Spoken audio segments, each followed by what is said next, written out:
經濟快報，今日市場點樣？一齊睇下數據。香港恒生指數21,909點，昨日跌咗162點，有少少回落。美國道瓊斯收39,416點，差唔多冇點變動企穩。上海證券指數3,297點，平平地冇大起跌。美元對人民幣在岸價7.2890，波動唔大。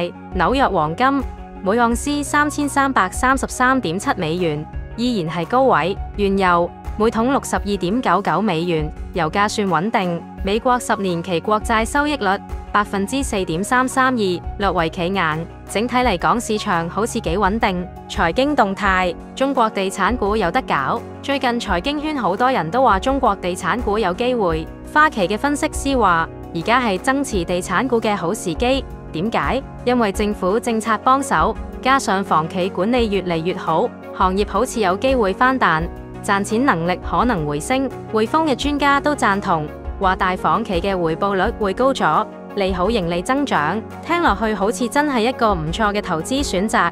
諗下係唔係要入場？全球市場亂晒籠，不過全球市場而家真係亂晒。特朗普成日搞亂金融市場，忽上忽落，搞到投資者頭暈。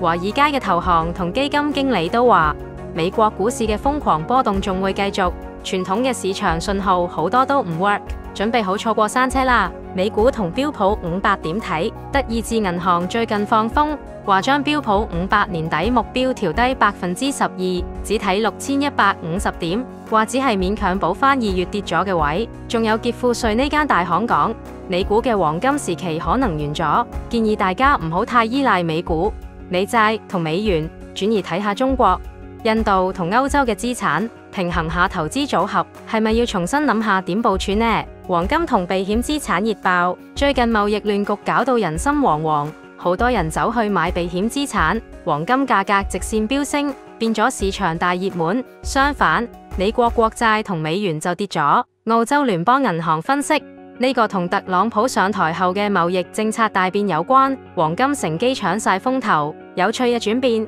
你話係咪啦？黃金價格點解咁波動？德人仲提到，最近黃金價格嘅調整同4月初唔同。4月初係因為標普指數大跌拖累金價，而家標普波動少咗反而升，情況有啲怪。因為美國關稅問題未解決，前景仲係霧蒙蒙，黃金回調應該唔會太勁。黃金好似仲係個穩陣嘅選擇。A 股市場點樣？4月24號 A 股三大指數有升有跌，市場有啲震盪。上證指數微升0.03%，收3297點，成交額過1.1萬億。但個股係跌多過升，3700隻股票跌咗。銀行股就好掂，工行、農行、中行都創歷史新高。特朗普話美國對華關稅太高，計劃大減，刺激 A 股高開。但避險板塊、貴金屬、大消費、農業就開始調整，市場有啲分化。後市睇關稅壓力少咗，資金可能回流，市場有望慢慢回暖。技術面同風險要小心。技術上，創業板指連跌3日，仲係20日均線同年線下面。如果日 KDJ 同 MACD 再向下，5日同10日均線又穿咗，可能有新一輪風險，真係要望實啲。港股同美股表現，同日港股三大指數齊齊跌，恒生指數跌0.74%，收21,909點。美股就冇乜大動靜，道瓊斯、納斯達克、標普500同納斯達克中國金龍指數都差唔多平收，好靜啊。美國勞動市場數據，美國經濟方面，4月19號嗰週首次申請失業救濟人數加咗6000人，去到22.2萬，符合預期，係近1年低位。持續申領救濟人數亦跌到184萬，創1月底新低。雖然關稅政策推高通脹，但美國勞動市場仲好穩。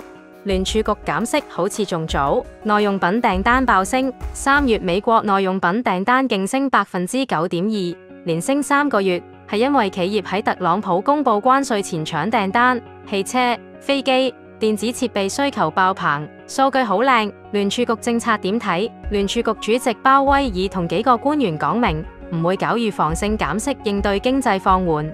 佢哋可能長期維持利率唔變，控制關稅帶嚟嘅通脹風險。短期內利率好似冇乜大動作。今日講住咁多先，鍾意我哋嘅財經資訊，記得俾個 like 同 follow 支持下。我哋厚德載物，祝你投資順順利利，拜拜。